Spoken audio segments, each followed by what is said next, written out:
Hey guys, welcome back to my channel. This is today's second video. I have two because I forgot to film yesterday. So, I'm going to do two videos today, which the first one is live now. This one is new. Alright, so I thought I would talk about diseases and pretty much epidemics and stuff that happened in TV shows because they do put them in TV shows. I have noticed that. So, let's start with this week. It's Little House on the Prairie week. Let's start with Little House on the Prairie. So, in season 1, there was an episode called The Plague, where pretty much the whole town comes down with typhus or whatever because a guy sells cornmeal that he didn't know was infested with rats. And it's quarantined, and Charles ends up helping out Dr. Baker, so he can't go near his family. There's also that one episode in season 5, Mortal Mission, where these they're idiots. They decide to sell the mutton of sheep infected with anthrax, and end up infecting the whole town, pretty much. Except for a few people like Mrs. Olsen, Carolyn, Mary, Esther Sue, Dr. Baker, of course, Reverend Alden, I think, and Charles and Jonathan, who are out doing something. And Charles and Jonathan actually have to end up saving the town, which Charles did in the Plague as well. And there is I think it's also in season 1, where Mr. Edwards goes with Dr. Baker to a place where they have mountain fever. Dr. Baker stays there, but Mr. Edwards goes back and actually carries the disease back to his family again. So if you know the history of Mr. Edwards, you know that he had a family before he met Grace, and adopted the Sanderson's kids, and he actually brought mountain fever back to his family, and it killed his wife and daughter. So of course he was immune to it, but he could still carry it back. So he carried it back to not his whole family, but just Alicia. So we took her up to the cabin and cared for her. And of course the whole town was quarantined, which pretty much like home. You're stuck at home, nothing to do, your kids start arguing and fighting. And then Laura, because she delivered blackberries to Alicia and she wasn't really supposed to, because she went inside and actually helped Alicia when she wasn't supposed to again, she has the black spot, she has the red spot, so she thinks that she has the fever, what she does, and she actually just has poison ivy. So Mr. Edwards ends up caring for both of them. Although Laura ends up caring for both of them because Mr. Edwards gets exhausted. Alright. So that's Little House on the Prairie. The next one is Road to Avonlea, because that's next week. So in Road to Avonlea, there isn't really like any outbreaks in the community, but Cecily does come down with tuberculosis, and pretty much at first everyone is like, oh no, tuberculosis, she was near my kid, I gotta see if she has tuberculosis. And that is pretty much from season 5 to end of season 6, that's pretty much what the family worries about. They're like, pretty much the whole community, when Tesla comes back, they're like, oh, she could still give us tuberculosis. And that is pretty much puts a strain on the King family. And that's really the only thing they have with disease in there. Alright, next up is the Waltons. Okay. Now, the Waltons actually have more of accidents than this, but the Waltons did live during the polio epidemic. And only one of them comes down with polio, though, and that one is Olivia. Of course, she recovers and isn't paralyzed in like her arm or her leg or anything, because that's actually what happened with polio. Some people couldn't walk, some people could only use one leg, sometimes it was one side, some people couldn't use their arms.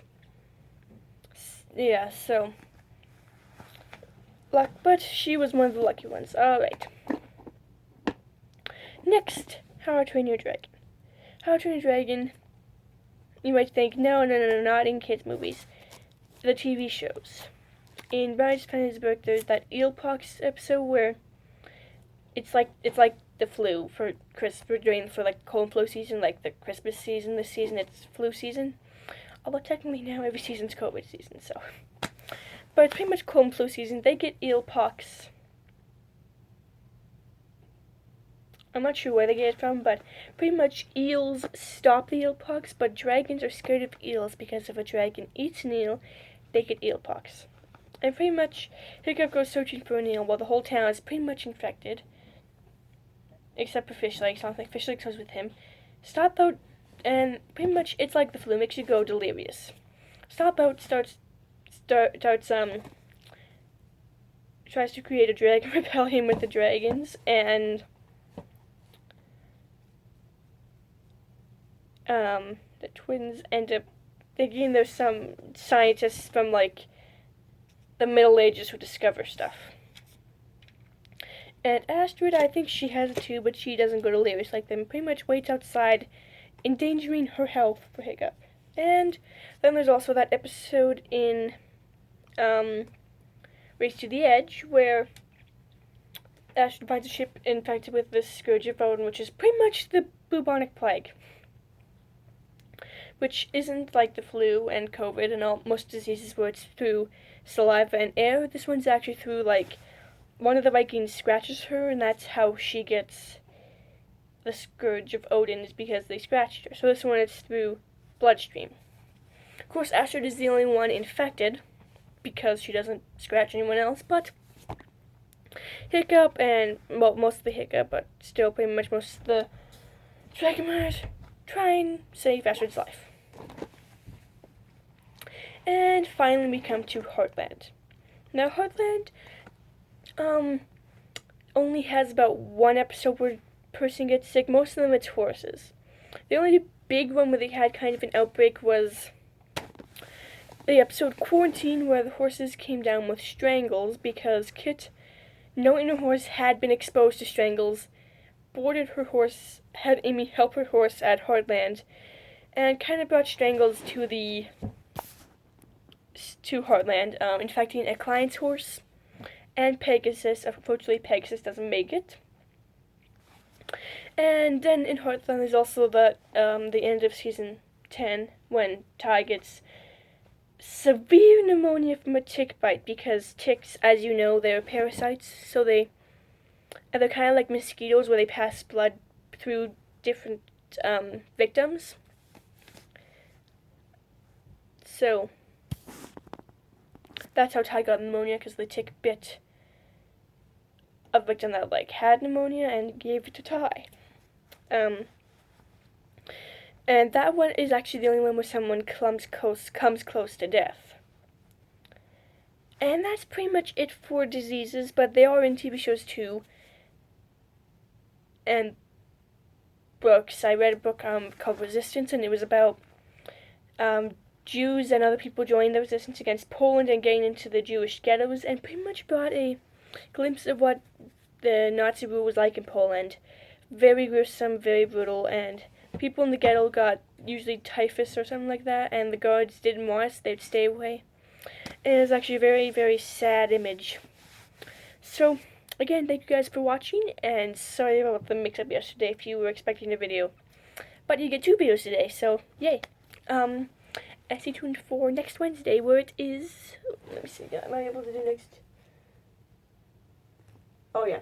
Stay tuned for next week when it is for his Road to Heavenly week. And just so you know, the week of Christmas, I will not be uploading any videos because it's Christmas. Alright. Sure, give this video a like, subscribe, hit the notification bell, and comment down below on if I missed any outbreaks and sickness episodes in these TV shows. Alright, see you.